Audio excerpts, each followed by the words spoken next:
What's up guys, so as you know, most games on the Roblox Explore page are pretty trash, but I actually found something kinda good that I'd like to share with you guys. And this game is called Realistic Home Defense, but it's nowhere near realistic, and a better name would probably be America Simulator.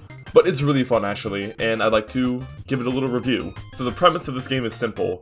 Two teams are dropped on a map, one of them is defending the house, one of them is attacking, and you shoot each other for 5 minutes straight. And it's honestly quite fun.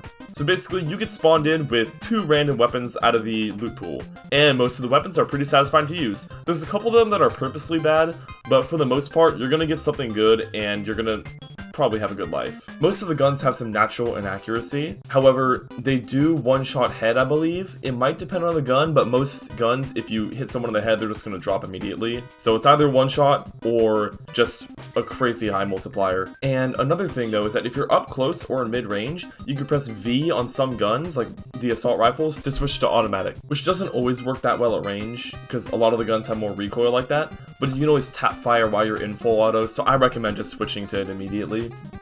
Another tip I have is that you can actually hip fire most of your shots. You don't have to ADS unless they're at range, so this is really helpful for clearing rooms.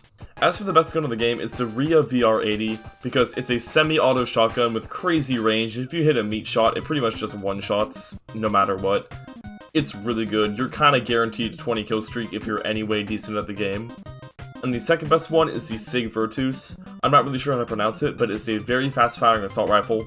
And although it kills really fast, it has a really fast fire rate, so you might run out of ammo quick. So yeah, keep an eye on your ammo, and you might want to play around the map's ammo pack just to be safe. The gun mechanics are different than most other shooter games, and I think it is a little bit more realistic, but there are a couple issues that it has that kind of make it hard to play for a really long time. And the first one of this is suppression. So the suppression in this game is really bad, and it will literally make your vision darker for some reason.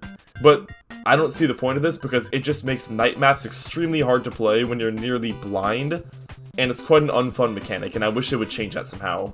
This game is honestly quite a fun game to just hop in and just kill as many people as possible. However, there's one problem with this game being on a team deathmatch mode. Like, the point of the game is to be a realistic home defense simulator, right?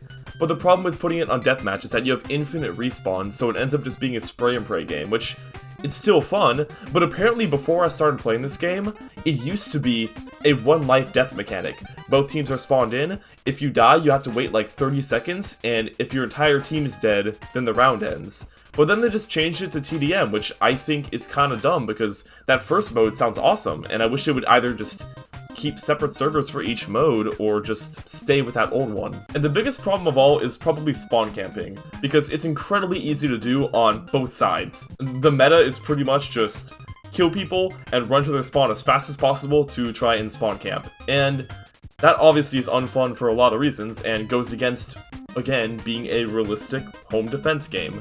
Now, among 2 equal teams, you'll probably be fine and have a pretty fun, evenly balanced round, but it can still easily devolve into just spawn camp hell. It's kind of annoying.